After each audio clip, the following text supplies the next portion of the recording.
Hello दोस्तों, welcome to the Veda X. आज से हम माइक्रो इकोनॉमिक्स के एक बहुत ही इंपॉर्टेंट चैप्टर स्टार्ट करने जा रहे हैं जो कि है demand and elasticity of demand. ये चैप्टर सिर्फ बोर्ड्स के लिए नहीं बल्कि आपको मार्केट का एक्चुअल लॉजिक समझाता है। प्राइस बढ़ाने पर डिमांड क्यों घटती है और कब डिमांड बिल्कुल चेंज ही नहीं होती है। आज इन चीज़ों को हम सही तरीके से समझेंगे।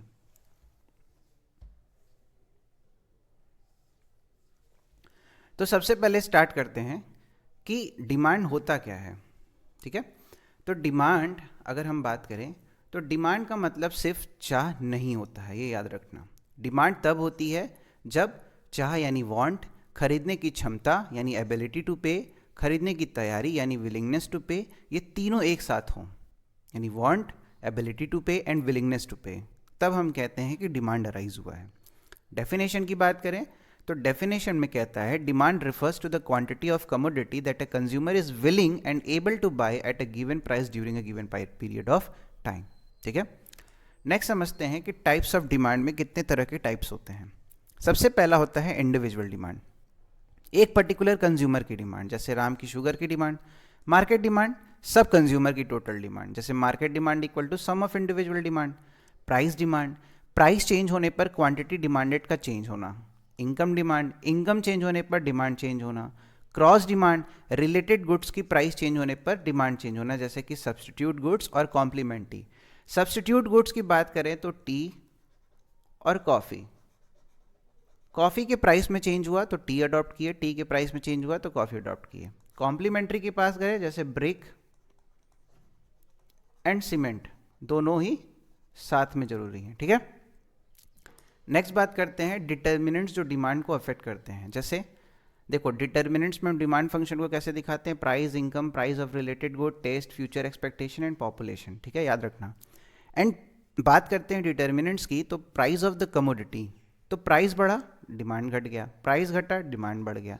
इनकम की बात करते हैं, नॉर्मल गुड्स की बात करें तो इनकम बढ़ा तो डिमांड भी बढ़ेगा, बट इंफीरियर गुड्स अगर इनकम बढ़ता है तो डिमांड घट जाता है। इंफीरियर गुड्स वो गुड्स होते हैं जो बहुत ही चीप क्वालिटी के होते हैं। Price of related goods, substitute की बात करते हैं, टी एंड कॉफ़ी, अगर प्राइस ऑफ टी बढ़ जाता है तो हम डिमांड फॉर कॉफ़ी की तरफ चल जाएंगे। कॉम्प्लीमेंट्री की बात करें, कार एंड पेट्रोल, पेट्रोल का प्राइस बढ़ा तो डिमांड ऑफ कार कम हो जाता है।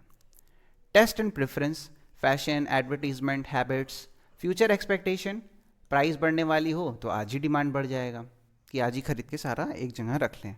पॉपुलेशन की बात करें, पॉपुलेशन बढ़ेगा तो ऑब्वियस सी बात है डिमांड भी बढ़ेगा। नेक्स्ट बात करते हैं very important law of demand की।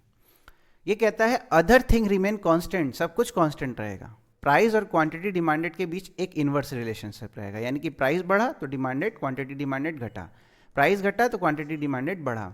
इसका अजम्पशन हम क्या लेते हैं कि इनकम हमेशा कांस्टेंट होगा, सबका टेस्ट कांस्टेंट होगा, कोई भी चेंज नहीं होगा प्राइस ऑफ रिलेटेड गुड्स में, कोई भी फ्यूचर एक्सपेक्टेशन नहीं होगा और हमेशा हम नॉर्मल गुड्स की बात करेंगे। तो डिमांड का कर्व कुछ इस तरीके से बढ़ता है कि देखो, ये तुम्हारा हो जाएगा प्राइस और ये हो जाएगा क्वांटिटी डिमांडेड। क्वांटिटी डिमांडेड बढ़ा, प्राइस घटा, तो इस लेवल पे हमने ये लगाया। ठीक, फिर इसी तरह इस लेवल पे हमने ये लगाया, इसी तरह हमने इस लेवल पे ये लगाया। ठीक है, तो ये इसको हम कहते हैं, इस डिमांड कर्व को हम कहते हैं rectangular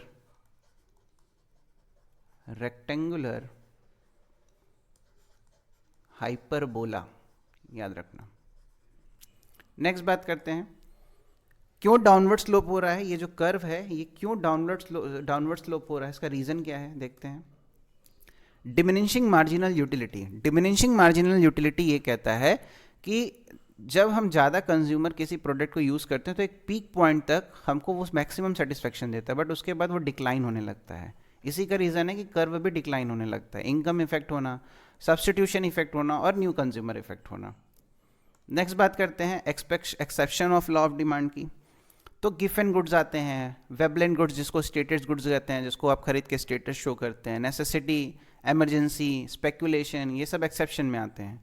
change in quantity demanded versus change in demand की बात करते हैं। चेंज इन क्वांटिटी डिमांडेड, इसका रीज़न क्या होता है कि प्राइस में चेंज हो गया। मूवमेंट क्या होता है, along the same demand curve, यानी कि इसी पे मूवमेंट हो जाएगा। चेंज इन डिमांड की बात करते हैं, अदर फैक्टर जैसे इनकम टेस्ट होता है, और शिफ्ट क्या होता है, लेफ्ट से राइट शिफ्ट हो जाता है। ठीक है, इलास्टिसिटी ऑफ डिमांड की बात करते हैं तो meaning of elasticity of demand में, elasticity of demand is responsiveness या sensitivity of demand price income related goods के चेंज के लिए जो रिस्पॉन्सिवनेस हम नोट करते हैं उसको हम कहते हैं इलास्टिसिटी ऑफ डिमांड। बात करते हैं कितने टाइप्स के इलास्टिसिटी ऑफ डिमांड होते हैं, तो सबसे पहला प्राइस इलास्टिसिटी, इनकम इलास्टिसिटी और cross elasticity. Price elasticity of demand की बात करते हैं तो इसका मतलब होता है change in quantity demanded upon में चेंज इन प्राइस, यहाँ तक change in quantity demanded upon में चेंज इन प्राइस। बात करते हैं कितने डिग्री होते हैं प्राइस इलास्टिसिटी के, तो टोटल 5 डिग्री होते हैं। इलास्टिक जो कि इनफिनाइट, इन इलास्टिक की 0, high elastic greater than 1, less elastic less than 1, unitary elastic equal. याद रखना, इलास्टिक इनफिनाइट, इन 0, highly greater than 1, less than 1 और यूनिटरी इक्वल टू 1। अब क्या कह रहे हैं, परफेक्टली इलास्टिक में प्राइस कांस्टेंट रहेगा तो क्वांटिटी इनफिनाइट चल जाएगी। ठीक है, ग्राफ में देखो क्वांटिटी फिक्स रहेगी तो इलास्टिसिटी 0 हो जाएगी। सेम प्राइस लेवल पे बिग क्वांटिटी चेंज आएगा, बिग प्राइस चेंज पे स्मॉल क्वांटिटी चेंज आएगा और इक्वल प्रोपोर्शन चेंज रहेगा जब यूनिटरी इलास्टिक रहेगा। फिर बात करते हैं मेथड ऑफ मेजरिंग इलास्टिसिटी। तो परसेंटेज मेथड से कैसे निकालते हैं, चेंज इन क्वांटिटी अपॉन में change in price. Total expenditure method से कैसे निकालते हैं, प्राइस टोटल एक्सपेंडिचर और इलास्टिक। प्राइस घटा टोटल एक्सपेंडिचर बढ़ा तो इलास्टिक हुआ, प्राइस घटा टोटल एक्सपेंडिचर कांस्टेंट हुआ तो यूनिटरी हुआ, प्राइस घटा टोटल एक्सपेंडिचर भी घटा तो वो इनइलास्टिक हुआ। याद रखना, ये रिलेशन याद रखना कि अगर प्राइस घटा और टोटल एक्सपेंडिचर बढ़ा तो इलास्टिक, घटा कांस्टेंट यूनिटरी, घटा टोटल एक्सपेंडिचर घटा इनइलास्टिक। पॉइंट मेथड की बात करते हैं, स्लोप बेस्ड होता है ये। फिर अजम्पशन की बात करते हैं, assumption of law of demand, last topic. तो अजम्पशन में क्या है, इनकम कांस्टेंट होना चाहिए, टेस्ट कांस्टेंट होना चाहिए, रिलेटेड गुड्स में कोई चेंज होना नहीं चाहिए, फ्यूचर एक्सपेक्टेशन नहीं होनी चाहिए, नॉर्मल गुड्स होना चाहिए। ये पढ़ चुके हैं। रीजन क्या है, diminishing marginal utility, income effect और सब्सटीट्यूशन इफेक्ट और न्यू कंज्यूमर इफेक्ट। तो यही के साथ हमारा डिमांड चैप्टर खत्म होता है 1 शॉट में। अगर लेक्चर अच्छा आया, पसंद आया तो लाइक, सब्सक्राइब एंड कमेंट जरूर करें।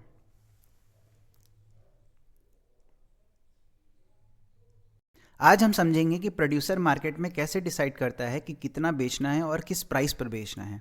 तो हम स्टार्ट करते हैं सप्लाई। सबसे पहले बात करते हैं कॉन्सेप्ट ऑफ सप्लाई की। तो कॉन्सेप्ट ऑफ सप्लाई में अगर हम बात करें तो सप्लाई का मतलब क्या होता है, सबसे पहले ये देखते हैं।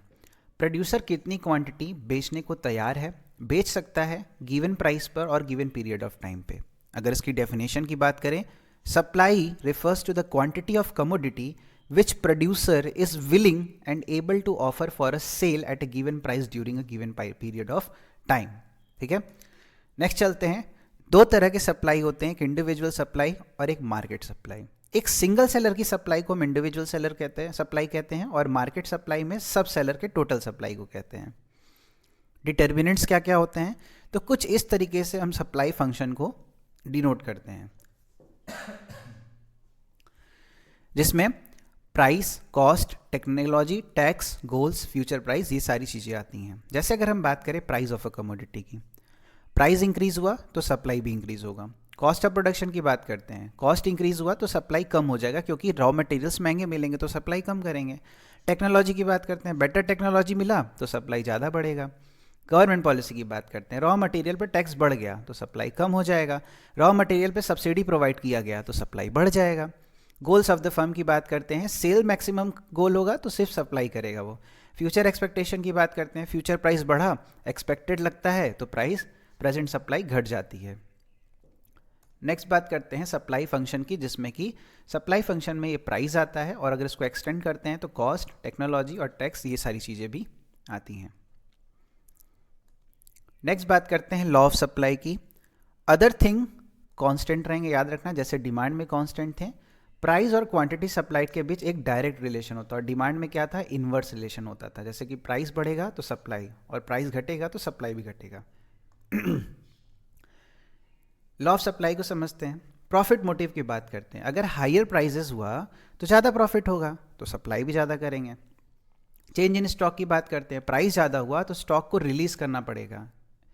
टाइम पीरियड और सप्लाई की बात करते हैं, मार्केट पीरियड में हमेशा परफेक्टली इन इलास्टिक होता है जो सप्लाई नेचर होता है, और शॉर्ट रन में लेस इलास्टिक रहता है, लॉन्ग रन में मोर इलास्टिक रहता है। इंपॉर्टेंट है।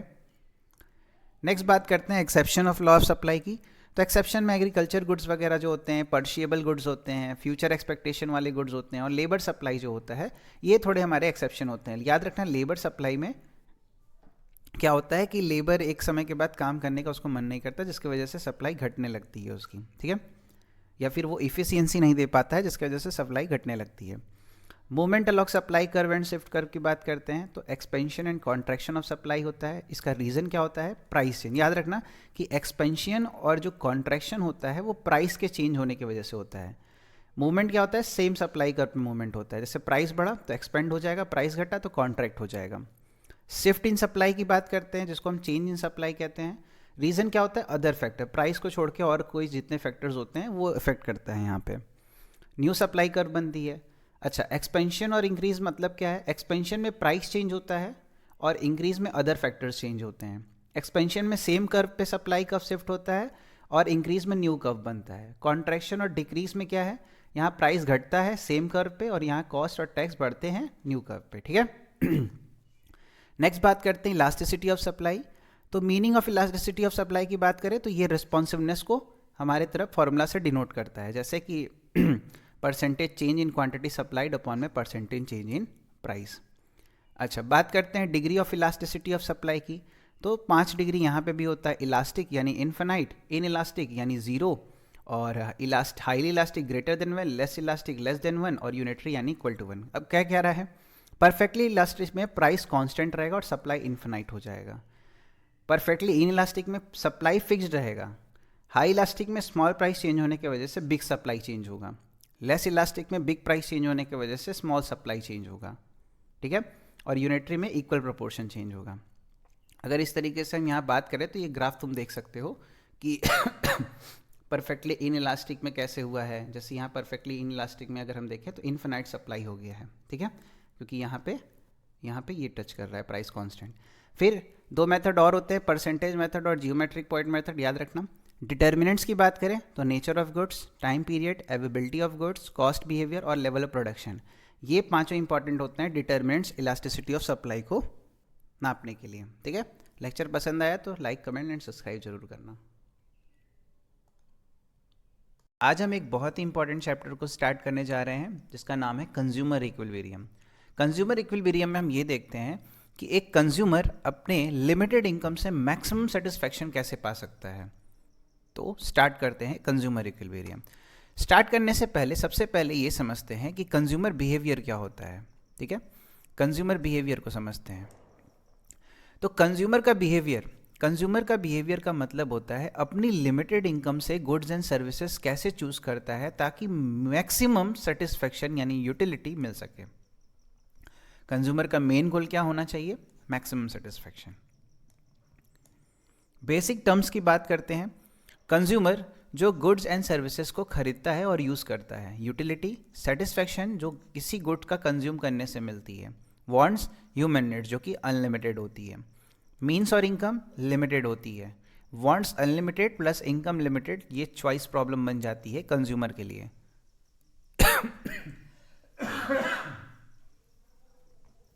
यूटिलिटी की बात करते हैं तो टोटल यूटिलिटी, ये क्या होता है? किसी गुड के सब यूनिट कंज्यूम करने से मिलने वाला टोटल सेटिस्फैक्शन, हम उसको टोटल यूटिलिटी कहते हैं। टोटल यूटिलिटी मतलब sum of utility from all units, यानी उसके सब सेक्शन के सारे यूनिट को कंज्यूम करने के बाद जितनी यूटिलिटी मिली उससे हम टोटल यूटिलिटी कहते हैं। मार्जिनल यूटिलिटी वो होता है जब एक और यूनिट कंज्यूम करते हैं, मतलब कि एक प्रोडक्ट यूज़ किए और दूसरा यूज़ किए तो दूसरे पे जब जाते हैं तो इससे मिलने वाला एडिशनल सेटिस्फैक्शन जो होता है उसे मार्जिनल यूटिलिटी कहते हैं, यानी extra satisfaction. Total utility n minus total utility n-1 MU का फॉर्मूला होता है। नेक्स्ट इंपॉर्टेंट बहुत ही बात करते हैं, law of diminishing marginal utility. Statement पढ़ते हैं, जैसे जैसे कंज्यूमर किसी गुड्स के और यूनिट को कंज्यूम करता है उसकी मार्जिनल यूटिलिटी धीरे धीरे कम होती जाती है। बहुत ही इंपॉर्टेंट है। सिंपल वर्ड्स में, पहला समोसा खाएं ज़्यादा मज़ा आया, दूसरा खाएं थोड़ा कम, तीसरा खाएं और कम, एक पॉइंट के बाद जीरो या नेगेटिव आने लगेगा तो उसे हम कहते हैं law of diminishing marginal utility. फिर बात करते हैं कंज्यूमर इक्विलिब्रियम की। तो कंज्यूमर इक्विलिब्रियम वो सिचुएशन है जहां कंज्यूमर को मैक्सिमम सेटिस्फैक्शन मिलती है, यानी कि MUX अपॉन में PX equal to MUY upon में PY। कंज्यूमर अपनी पूरी इनकम स्पेंड करता है उस पर्टिकुलर जगह पे जहाँ पे उसको मैक्सिमम सेटिस्फेक्शन मिलती है, that is consumer equilibrium. Single commodity के केस में बात करें तो कंज्यूमर इक्विलिब्रियम तब होता है जब MU जो होता है वो प्राइस के बराबर हो जाए, यानी कि मार्जिनल यूटिलिटी प्राइस तक के बराबर हो जाए। जब तक MU प्राइस से बड़ा रहेगा कंज्यूमर कंज्यूम करता रहेगा, और जैसे ही प्राइस के नीचे आ जाएगा कंजप्शन वो रोक देगा। ठीक है। इंडिफरेंस कर्व की बात करते हैं। IC बहुत इंपॉर्टेंट है। IC एक कर्व होती है जो डिफरेंट कॉम्बिनेशन दिखाती है, जो सेम लेवल ऑफ सेटिस्फेक्शन देती है, मतलब ये भी सेम, ये भी सेम, ये भी सेम। इसके फीचर्स बहुत इंपॉर्टेंट है। पूछता है कि डाउनवर्ड स्लोपिंग है, कॉन्वेक्स टू द ओरिजिन है, और दो IC कभी एक दूसरे को इंटरसेक्ट नहीं करते हैं। ठीक है। बजट लाइन की बात करते हैं। बजट लाइन वो लाइन होती है जो कंज्यूमर को इनकम और प्राइजेस को शो करती है। ठीक है। इनकम और प्राइजेस को शो करती है, जहाँ पे XY गुड्स होता है, PX PY प्राइजेस होते हैं, और M इनकम होता है। कंज्यूमर इक्विलिब्रियम IC अप्रोच से देखते हैं। कंडीशन क्या होनी चाहिए? IC टेंजेंट हो, बजट लाइन हो। MRS PX अपॉन में PY। MRS मतलब मार्जिनल रेट ऑफ सब्सटीट्यूशन, जहाँ सेटिस्फेक्शन मैक्सिमम होती है वहीं इक्विलिब्रियम पॉइंट होता है। ये ग्राफ देखो, ये M1 अपॉन PY और M1 अपॉन PX, ये तुम्हारा IC कर्व हो गया और ये बजट लाइन हो गया। और इस पर्टिकुलर पॉइंट पे जहाँ पे मैक्सिमम सेटिस्फेक्शन मिलेगा वो हम कह देंगे कंज्यूमर इक्विलिब्रियम है। मार्जिनल रेट ऑफ सब्सटीट्यूशन क्या होता है? एक गुड के कितने यूनिट कंज्यूमर दूसरे गुड के बदले सेक्रीफाइस करता है, मतलब एक गुड छोड़ा और एक गुड पकड़ा तो कितने यूनिट इसको सेक्रीफाइस किया, उससे मार्जिनल रेट ऑफ सब्सटीट्यूशन कहते हैं। MRS change in income upon में चेंज इन X। ठीक। लॉ बात करते हैं। MRS हमेशा डिमिनिशिंग होता है, याद रखना। नेक्स्ट बात करते हैं difference between total utility and marginal utility. Total utility is the overall satisfaction of a consumer gains from all consume. ये एडिशनल होता है। ये सेटिस्फेक्शन कंज्यूमर गेन करता है सारे कंज्यूम से, ये एडिशनल सेटिस्फेक्शन होता है, याद रखना। ठीक है। लेक्चर पसंद आया तो लाइक कमेंट सब्सक्राइब जरूर करना, और माफ़ करना मैं थोड़ा फुल यूटिलाइजेशन नहीं दे पा रहा हूँ बिकॉज मेरा तबीयत नहीं ठीक है, तो उस चीज़ के लिए मैं सॉरी चाहता हूँ। कोशिश करूँगा कि नेक्स्ट लेक्चर अच्छे से हो। Thank you. आज हम एक बहुत ही इंपॉर्टेंट चैप्टर स्टार्ट करने जा रहे हैं, that is production and cost. इस चैप्टर में हम ये समझेंगे कि जब प्रोड्यूसर किसी प्रोडक्ट को बनाता है तो उसके पीछे कुछ कॉस्ट लगती है, उनका रिलेशन क्या होता है कि प्रोडक्शन में प्रोड्यूसर प्रॉफिटेबल रहे। स्टार्ट करते हैं हम प्रोडक्शन एंड कॉस्ट को।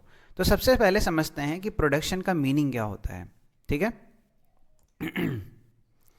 तो प्रोडक्शन का मतलब है जैसे input, land, labour, capital, entrepreneur, इन चीज़ों को यूज़ करके एक यूटिलिटी क्रिएट करना गुड्स या सर्विसेज का। जैसे सिर्फ बनाना ही प्रोडक्शन नहीं होता, उसमें वैल्यू ऐड करना भी प्रोडक्शन होता है। ठीक है। नेक्स्ट बात करते हैं कौन कौन से फैक्टर्स होते हैं प्रोडक्शन के। तो उसमें लैंड आता है, जैसे नेचर से मिलने वाले resources, land, water, minerals. Labour आता है, जैसे physical and mental human effort. Capital आता है, man made tools, machine, buildings. Entrepreneur, risk लेने वाला और डिसीजन मेकर। प्रोडक्शन फंक्शन की बात करते हैं। इनपुट और आउटपुट के बीच का रिलेशन बताता है प्रोडक्शन फंक्शन, जैसे Q equal to F bracket में L and K। Q output हो गया, L लेबर हो गया और K कैपिटल हो गया। शॉर्ट टर्म और लॉन्ग रन की बात करते हैं। शॉर्ट टर्म कम से कम एक फैक्टर फिक्स्ड होता है, यूजली कैपिटल। लेबर वेरिएबल होता है। लॉन्ग रन की बात करते हैं, सारे फैक्टर वेरिएबल होते हैं। फर्म साइज चेंज कर सकता है। अब बात करते हैं कुछ टर्म्स की, जैसे टोटल प्रोडक्ट। टोटल प्रोडक्ट क्या होगा? गिवन यूनिट्स ऑफ लेबर से प्रोड्यूस हुआ एक टोटल आउटपुट। जैसे 5 वर्कर ने 100 यूनिट प्रोडक्शन किया तो टोटल प्रोडक्ट कितना हो गया? हमारे पास 100 यूनिट हो गया। यानी कि हमारे पास 5 वर्कर थे और उन्होंने 100 यूनिट प्रोड्यूस किया तो टोटल प्रोडक्ट हो गया 100 यूनिट। एवरेज प्रोडक्ट की बात करते हैं, एक लेबर कितना आउटपुट कंप्लीट करता है? तो एक लेबर यानी TP अपॉन में लेबर, यानी टोटल प्रोडक्ट अपॉन में लेबर, यानी 100 डिवाइडेड बाई 5। मार्जिनल प्रोडक्ट की बात करते हैं, एक एक्स्ट्रा यूनिट लेबर ऐड करने से आउटपुट में कितना चेंज हुआ, यानी TPN माइनस 1। फिर बात करते हैं law of diminishing marginal utility, बहुत इंपॉर्टेंट है, या डिमिनिशिंग रिटर्न्स। स्टेटमेंट क्या आता है?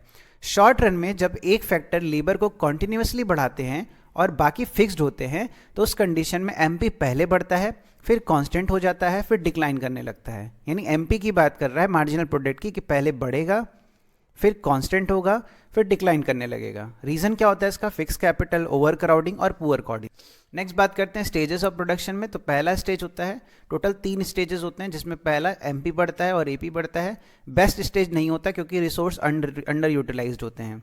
फिर सेकेंड स्टेज आता है जहाँ पे एमपी घटता है, फिर पॉजिटिव हो जाता है और एपी उस टाइम मैक्सिमम होता है, यानी कि ये stage rational stage of production इसको कहते हैं। स्टेज 3 आता है, एमपी नेगेटिव हो जाता है और टोटल लॉस स्टेज हो जाता है, यानी कि एमपी डिक्लाइन होने लगता है। ठीक है, तो पहले कंडीशन में MP is greater then AP, फिर दूसरे कंडीशन में तुम्हारा AP is greater then MP, फिर उसके बाद एमपी नेगेटिव हो जाता है और टोटल प्रोडक्शन में टॉप पे रहता है, उसके बाद से डिक्लाइन करने लगता है। That is law of diminishing returns.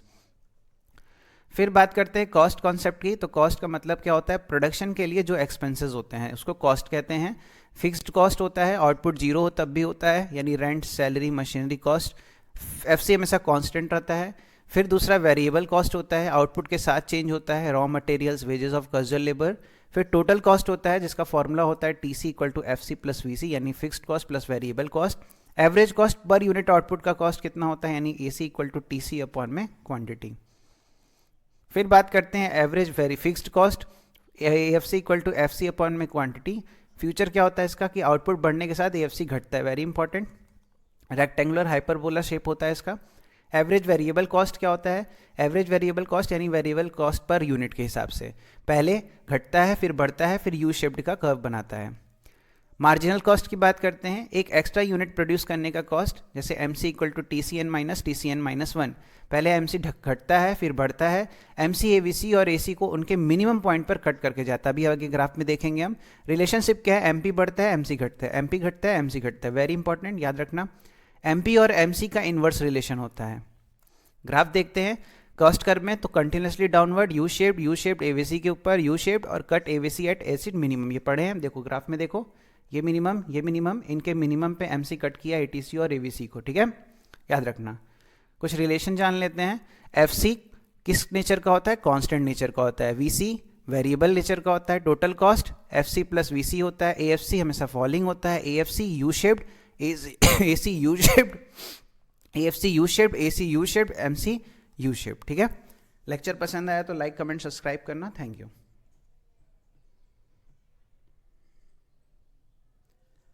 आज हम एक इंपॉर्टेंट चैप्टर स्टार्ट करने जा रहे हैं, that is cost and revenue. सोचो एक प्रोड्यूसर कुछ भी प्रोड्यूस करता है, फैक्ट्री लगाता है, रॉ मटेरियल खरीदता है, लेबर रखता है, इन सब पर जो खर्च होता है उसे हम कॉस्ट कहते हैं। और जब वही प्रोड्यूसर अपने माल को मार्केट में बेचता है और पैसा कमाता है उसे कहते हैं रेवेन्यू। आज हम इसी कॉस्ट और रेवेन्यू को डिटेल में समझेंगे क्योंकि यहीं से प्रोड्यूसर के प्रॉफिट या लॉस का कॉन्सेप्ट क्लियर होता है। तो स्टार्ट करते हैं cost and revenue. Cost and revenue में सबसे पहले हम कुछ इंपॉर्टेंट टर्म्स की बात करते हैं। ठीक है, एक मिनट, सॉरी। हाँ, तो कुछ इंपॉर्टेंट टर्म्स की बात करते हैं। जैसे सबसे पहले मनी कॉस्ट, अकाउंटिंग कॉस्ट और एक्सप्लिसिट कॉस्ट। ये क्या होते हैं समझते हैं। मनी कॉस्ट वो कॉस्ट होती है जो फर्म एक्चुअली पैसा देकर पे करता है। ठीक है, जैसे रॉ मटेरियल का पैसा, wages and salary, rent, electricity, fuel, interest paid, ये मनी कॉस्ट कहलाता है। इंपॉर्टेंट पॉइंट क्या है कि अकाउंटिंग कॉस्ट को ही एक्सप्लिसिट कॉस्ट कहते हैं। कैश पेमेंट इन्वॉल्व होता है इन चीज़ों में। एग्जाम्पल, अगर फर्म ने 50,000 वेजेस दिए हैं और 20,000 रेंट पे किया है तो मनी कॉस्ट उसका टोटल कितना हो जाएगा? 70,000 हो जाएगा। फिर बात करते हैं इकोनॉमिक कॉस्ट की। तो इकोनॉमिक्स कॉस्ट को explicit cost plus implicit cost कहते हैं। इसका मतलब क्या हुआ कि economics cost equal to accounting cost plus opportunity cost. क्यों इंपॉर्टेंट है ये? इकोनॉमिस्ट रियल सेक्रीफाइस देखते हैं, सिर्फ पैसा नहीं। एग्जाम्पल, वेजेस पेड किया 40,000 जो कि एक्सप्लिसिट था, ओनर अपनी शॉप का रेंट नहीं ले रहा है, 10,000 इम्प्लिसिट था। इकोनॉमिक कॉस्ट कितना हुआ? 50,000 हुआ। अपॉर्चुनिटी कॉस्ट की बात करते हैं। अपॉर्चुनिटी कॉस्ट यानी नेक्स्ट बेस्ट अल्टरनेटिव का सेक्रीफाइस करना। Opportunity cost is the value of the next best alternative for gone. Example की बात करते हैं, अगर तुम टीचिंग की जगह बिजनेस कर रहे हो और टीचिंग से 30,000 मिल सकते थे, अपॉर्चुनिटी कॉस्ट 30,000 हुई। Behaviour of cost in short run में पढ़ते हैं और शॉर्ट रन कॉन्सेप्ट पढ़ते हैं। शॉर्ट रन की बात करते हैं, कुछ फैक्टर फिक्स्ड होते हैं यहाँ पे और कुछ फैक्टर्स वेरिएबल होते हैं। मीनिंग समझते हैं फिक्स्ड कॉस्ट की। प्रोडक्शन हो या ना हो कॉस्ट सेम रहती है। Example rent, salary of permanent staff, machinery depreciation, ये सारी चीज़ें। इसीलिए फिक्स कॉस्ट जो होता है वो ऐसे कुछ लाइन बनता है क्योंकि वो फिक्स्ड रहता है, ठीक है, हॉरिजॉन्टल रहता है, याद रखना। वो गिरेगा ही गिरेगा, चाहे तुम यूज़ करो चाहे ना या करो। मीनिंग की बात करते हैं, प्रोडक्शन के साथ चेंज होती रहती है वेरिएबल कॉस्ट, जैसे कि रॉ मटेरियल पे, डेली वेजेस पे, फ्यूल। बिहेवियर क्या होता है, स्टार्ट में स्लोली इंक्रीज करता है, बीच में फास्ट इंक्रीज करता है, बाद में बहुत फास्ट हो जाता है, जिसको हम कहते हैं law of diminishing returns. Total cost की बात करते हैं तो टोटल कॉस्ट होता है fixed cost plus variable cost. Graph में टीसी कब स्टार्ट होता है एफसी लेवल से और एस शेप का होता है, ठीक है। एवरेज कॉस्ट की बात करते हैं तो एसी इक्वल होता है पर आउटपुट, पर टोटल कॉस्ट कितना आउटपुट पे गिरा। यू शेप्ड का होता है, रीजन क्यों, स्टार्टिंग में स्प्रेडिंग ऑफ फिक्स कॉस्ट होता है, लेटर डिमिनिशिंग रिटर्न्स लगते हैं। मार्जिनल कॉस्ट की बात करते हैं, मीनिंग एक्स्ट्रा यूनिट प्रोड्यूस करने की एडिशनल कॉस्ट, जैसे MC change in TC divided by change in output. Important relation क्या होता है, एमसी हमेशा कट करता है एसी को इसके मिनिमम पॉइंट पे और एमसी कट करता है एवीसी को उसके मिनिमम पॉइंट पे। फिर रेवेन्यू की बात करते हैं तो टोटल रेवेन्यू यानी price into quantity sold. Perfect competition में एक स्ट्रेट लाइन का ग्राफ बनता है। एवरेज रेवेन्यू की बात करते हैं तो टोटल रेवेन्यू हर क्वांटिटी पे कितना आया उसे हम एवरेज रेवेन्यू कहते हैं। रिलेशन क्या होता है, एआर कोई डिमांड कर्व कहते हैं फर्म का। मार्जिनल रेवेन्यू की बात करते हैं, एक्स्ट्रा यूनिट सेल करने से एक्स्ट्रा इनकम, यानी MR equal to change in TR upon में चेंज इन क्वांटिटी। लास्ट बात करते हैं कि रेवेन्यू अंडर परफेक्ट कंपटीशन, जब एआर इक्वल टू एमआर और प्राइस, ये तीन को ही हम प्राइस से डिटरमाइन करते हैं। डिमांड कर परफेक्टली इलास्टिक बनता है और एक हॉरिजॉन्टल स्ट्रेट लाइन होता है। रेवेन्यू अंडर इनपरफेक्ट कंपटीशन की बात करें तो एआर डाउनलोड स्लोपिंग होता है, एमआर बिलो एआर होता है और एमआर फास्ट होता है, ठीक है, तेजी से गिरता है। तो ये याद रखना, ये कुछ इंपॉर्टेंट कॉन्सेप्ट है हमारे कॉस्ट एंड रेवेन्यू के, ठीक है। और इसमें हम समझेंगे कि डिफरेंट मार्केट जो अलग अलग तरीके से काम करते हैं उनके बीच का रिलेशन क्या होता है। तो स्टार्ट करते हैं फॉर्म्स ऑफ मार्केट को। सबसे पहले मार्केट का मीनिंग समझते हैं। तो मार्केट का मीनिंग समझते हुए कि मार्केट होता क्या है। मार्केट का मतलब सिर्फ एक जगह नहीं होता। मार्केट वो सिचुएशन होती है जहाँ पे बायर और सेलर होते हैं, गुड्स एंड सर्विसेज का एक्सचेंज होता है, प्राइस डिसाइड होती है डिमांड और सप्लाई से, और बायर और सेलर का इंटरेक्शन होता है, उसे मार्केट कहते हैं। फॉर्म्स ऑफ मार्केट की बात करें कंपटीशन के बेसिस पे तो जनरली 4 तरह के हमारे मार्केट दिखते हैं हमको। Perfect competition, monopoly, monopolistic competition और ओलिगोपोली। बात करते हैं परफेक्ट कंपटीशन की। परफेक्ट कंपटीशन एक ऐसा मार्केट है जहां कंपटीशन मैक्सिमम होता है। फीचर्स की बात करें बहुत ज़्यादा बायर और सेलर्स, सेम होमोजीनियस प्रोडक्ट होते हैं, फ्री एंट्री और एग्जिस्ट होता है, प्राइस डिसाइड होता है इंडस्ट्री से, प्राइस टेकर होता है, परफेक्ट नॉलेज ऑफ मार्केट होता है। एग्जाम्पल की बात करते हैं एग्रीकल्चर प्रोडक्ट जैसे कि व्हीट एंड राइस। नेक्स्ट बात करते हैं मोनोपोली मार्केट की। तो मोनोपोली में मार्केट में सिर्फ एक सेलर होता है, जैसे कि सिंगल सेलर और बहुत सारे बायर, कोई सब्सटीट्यूट नहीं होता है, रिस्ट्रिक्टेड एंट्री होती है सेलर को प्राइस मेकर कहा जाता है और हाई कंट्रोल होता है सप्लाई पे, जैसे कि Indian railway, electricity board etcetera. Monopolistic competition की बात करते हैं तो इस मार्केट में मैनी सेलर्स होते हैं, बहुत सारे सेलर्स होते हैं, बट प्रोडक्ट स्लाइटली डिफरेंट होता है। फीचर्स की बात करते हैं तो large number of sellers, product differentiation जैसे कि ब्रांड और quality, selling cost ads, some control over price और फ्री एंट्री और एग्जिस्ट। एग्जाम्पल की बात करते हैं soap, toothpaste, clothing brand. Oligopoly की बात करते हैं तो ओलिगोपोली में मार्केट को फ्यू बिग फर्म डोमिनेट करती है, जैसे कि फ्यू सेलर्स होते हैं, बहुत सारे बायर्स होते हैं, इंटरडिपेंडेंस होता है फर्म्स के बीच पे, एंट्री इन बैरियर होता है, प्राइस रिजिडिटी होता है और हैवी एडवर्टीजमेंट होता है। एग्जाम्पल की बात करें टेलीकॉम कंपनीज, कार इंडस्ट्री। तो ये थे हमारे कुछ इंपॉर्टेंट टाइप्स ऑफ मार्केट, ठीक है।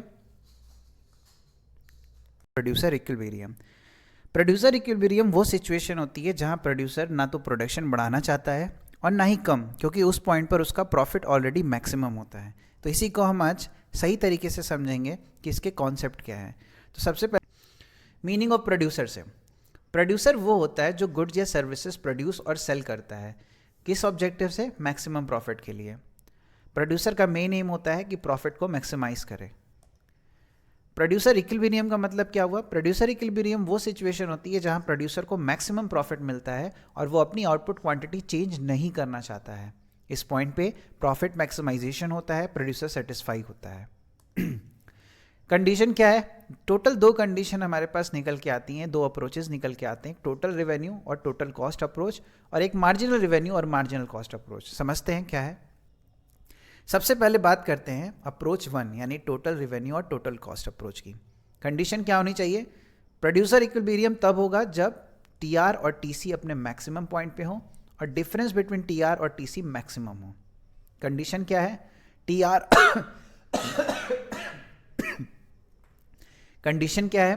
टीआर और टीसी के बीच का गैप मैक्सिमम होना चाहिए और TR is greater then TC होना चाहिए, यानी total revenue is greater then total cost. Output बढ़ाने या घटाने से प्रॉफिट कम हो जाए, इस पॉइंट पे प्रोड्यूसर इक्विलिब्रियम होता है। जैसा कि ग्राफ देख रहे हो, तो इस पॉइंट पे जो टीआर और टीसी का जो गैप है, इस पॉइंट पे तुम्हारा मैक्सिमम यहाँ पे हमारा प्रॉफिट होगा, याद रखना, ठीक है। इस पॉइंट को हम कहते हैं ब्रेक इवन पॉइंट। डायग्राम में क्या है? एक्स एक्सिस पे आउट है, कॉस्ट रेवेन्यू है, टोटल रेवेन्यू को आप ऊपर से काट रहा है, और जहाँ वर्टिकल डिस्टेंस मैक्सिमम होती है वहाँ इक्विलिब्रियम होता है, यानी कि यहाँ पे, ठीक है। नेक्स्ट अप्रोच की बात करते हैं, वेरी इंपॉर्टेंट, एमआर और एमसी अप्रोच, जहाँ पे marginal revenue marginal cost approach. Condition क्या है कि इक्विलिब्रियम तब होगा जब एमआर एमसी के इक्वल हो जाएगा और एमसी कट करेगा एमआर को बिलो से, याद रखना, वेरी इंपॉर्टेंट, यानी कि नीचे से। कंडीशन क्या है? MR equal to MC, MC is less than MR और MC is greater than MR, तभी प्रॉफिट मैक्सिमम होता है। Why MR equal to MC, simple logic, जब MR is greater than MC होगा तो और प्रोड्यूस करो, प्रॉफिट बढ़ता है। MR is less than MC तो प्रोडक्शन कम करो, लॉस होता है। जब एमआर एमसी के बराबर हो जाता है तो बेस्ट आउटपुट लेवल निकल के आता है। डायग्राम में बात करें तो एक्स एक्सिस पे आउटपुट, वाई एक्सिस पे कॉस्ट एंड रेवेन्यू। एमसी कब यू शेप्ड का होता है, एमआर कब स्ट्रेट लाइन होता है, जहाँ एमसी एमआर को नीचे से कट करे वही इक्विलिब्रियम, जैसे कि ये इस पॉइंट पे इक्विलिब्रियम हो जाएगा। नेक्स्ट बात करते हैं producer equilibrium under perfect competition. तो इस कंडीशन में बस price equal to AR MR original है, हॉरिजॉन्टल लाइन पे हो जाता है। Producer equilibrium at MR equal to MC हो जाता है, फर्म प्राइस टेकर कहलाता है, ठीक है। तो ये थे कुछ इंपॉर्टेंट कॉन्सेप्ट हमारे प्राइस इक्विलिब्रियम के। Thank you. Determination of equilibrium price and output under perfect competition.